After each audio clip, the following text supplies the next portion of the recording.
Hey boys and girls, we have been spending some time talking about how good readers have to have bubbling brains while they read. They can't just read the words, they have to be thinking about what they're reading while their reading's taking place.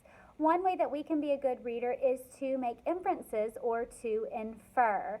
When you infer, you just take the clues from the story plus all the things you already know. Sometimes all the things you already know is called your schema or your background. When you take the clues from the story plus your schema, you can put them together and then your brain is able to make an inference, a guess about the things that the author didn't tell me. I'll give you a moment to look at my poster. I have that same information back here.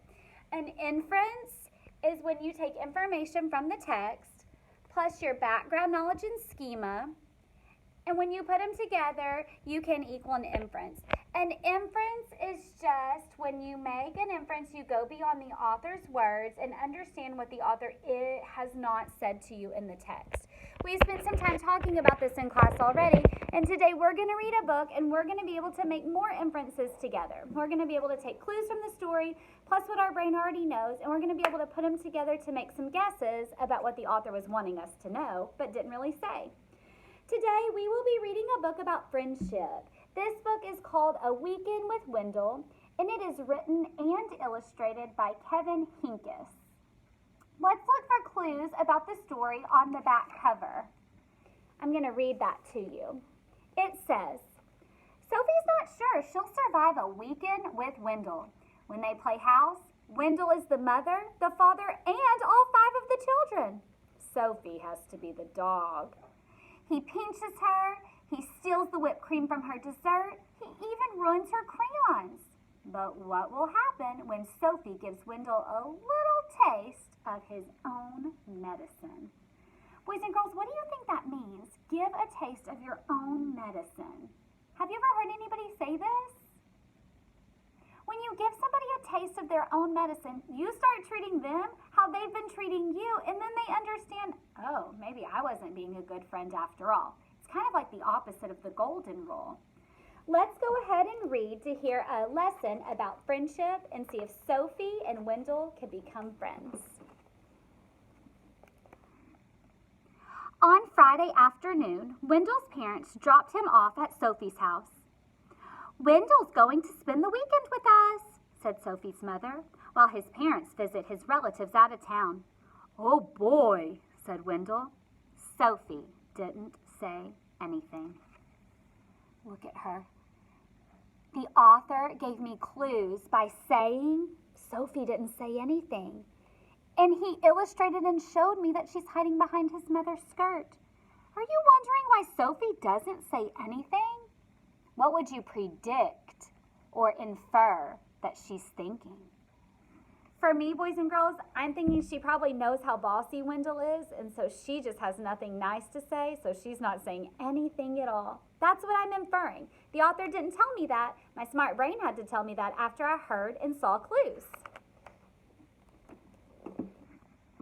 After a snack, Sophie helped Wendell carry his sleeping bag and suitcase upstairs. Well, what are we going to do now? Asked Wendell. Do you have any toys? She pointed to her toy chest. Is that all you got? Said Wendell. I've got 1,000,000 times more than that. What else is there to do around here? We could play house, said Sophie. Only if I can make the rules, said Wendell. Look at her sad little face.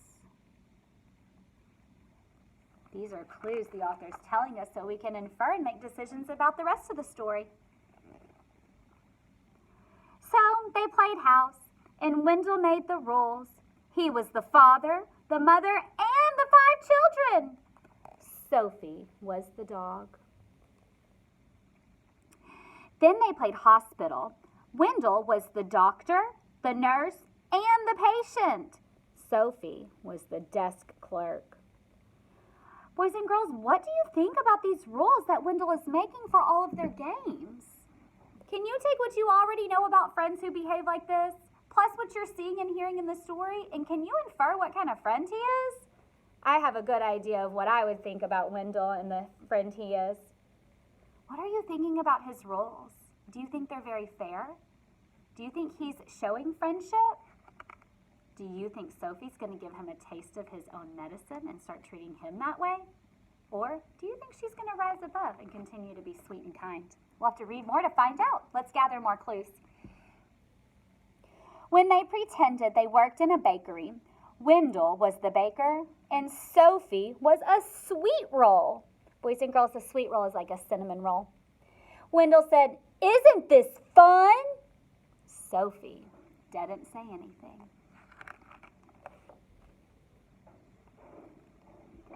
At dinner, Wendell said that he was allergic to anything green, so he didn't have to eat his vegetables.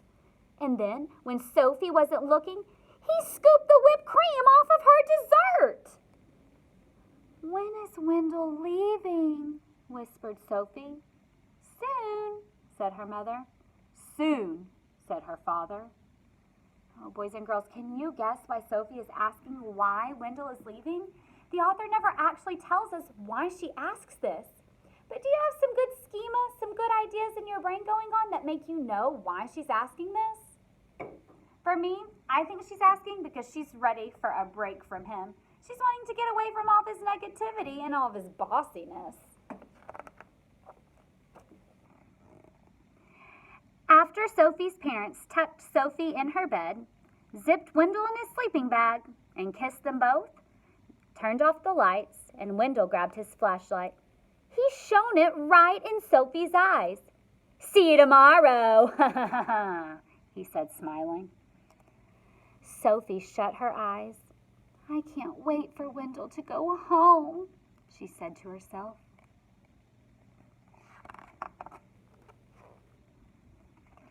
On Saturday morning, when Sophie woke up, there was a lumpy blue monster jumping up and down on her bed. Oh, boys and girls, look at the lumpy blue monster. It looks like a sleeping bag. Can you guess who that is? It was Wendell.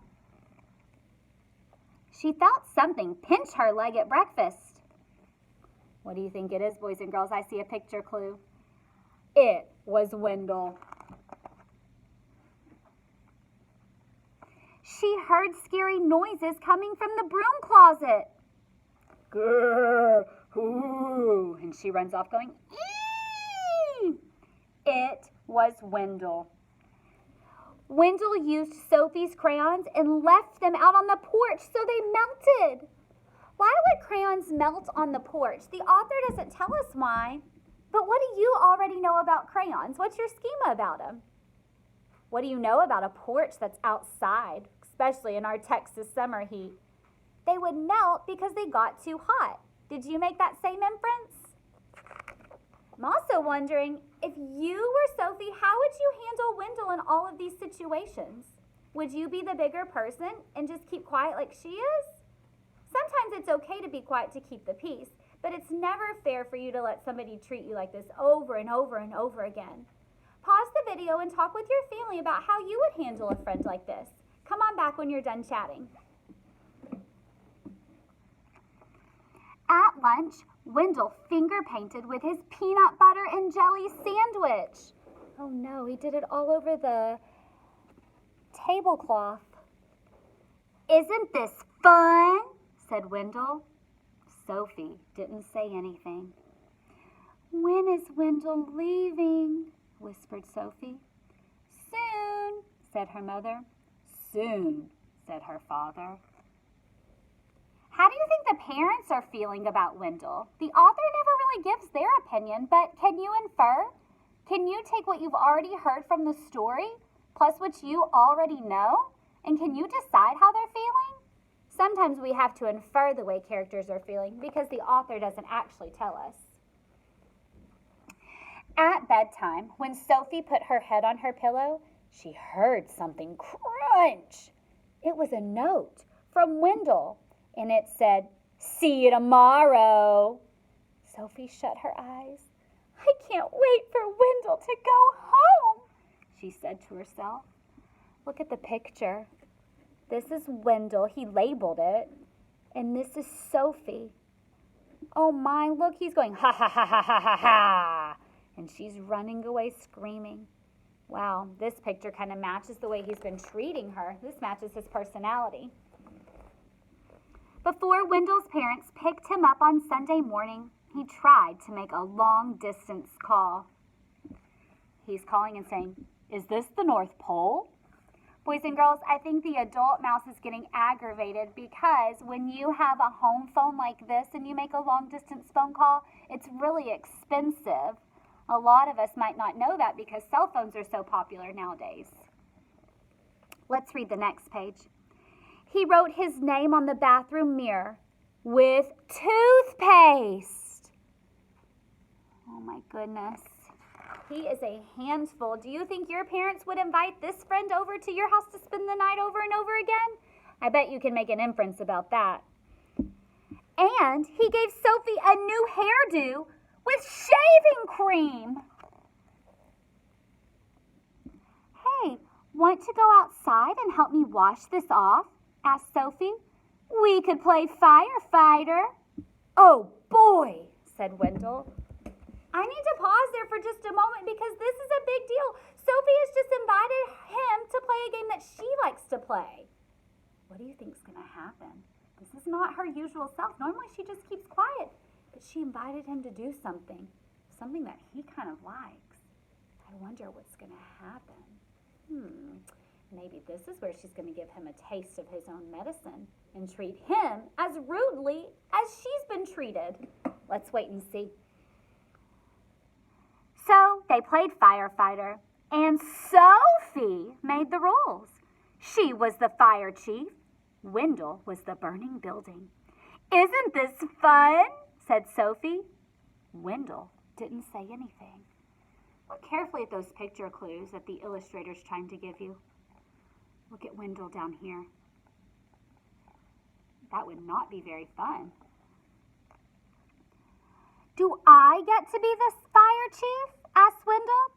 "Maybe," said Sophie. Oh boy, our characters have really changed. Did you notice how bummed Wendell seems? That's kind of reminding me of Sophie's behavior at the beginning of the book. Look here. Here's some more picture clues. Soon, Wendell and Sophie didn't care who was the fire chief or who was the burning building. Take a moment to talk about what is happening. Why does Wendell change? You're going to have to infer, boys and girls. The author didn't tell you the answer to Mrs. McGilvery's question. Why does Wendell change? Do you think he got a taste of his own medicine? Do you think he enjoyed having to be the burning building while Sophie was making all the rules and having fun? I bet he realized it's no fun when somebody's in charge and just bossing. Look, they're still having a great time. "Time to go," said Sophie's mother. "Time to go," said Sophie's father. "Already?" said Wendell. "Already?" said Sophie. "When is Wendell coming back?" asked Sophie. "Never," said her mother. "Never," said her father. I think the grown-ups were aggravated like we discussed. But Sophie's wanting him to stay all of a sudden, and Wendell's wanting to stay too. What brought on this change? Think about it. That afternoon, when Wendell unpacked his suitcase, he heard something crunch. It was a note from Sophie, and it said, "I hope I see you soon." Boys and girls, do you remember what happened in the story to make Sophie want Wendell to come back? Do you remember that moment where the characters started to change? They started to realize it's better to treat others how you want to be treated instead of giving people a taste of your own medicine. Oh, and look at the back of the book. This is the letter that I think Sophie wrote to Wendell. "I hope I see you soon." So even if a friendship starts off rocky in the beginning, it doesn't have to end like that. It takes two people working together and both people making decisions of where they want their friendship to go. I hope you had a good time listening to A Weekend with Wendell, and I hope you made some smart inferences. Don't forget, inferencing is when you take clues from the story, plus what you already know, and you can put them together and you can make good guesses about the book.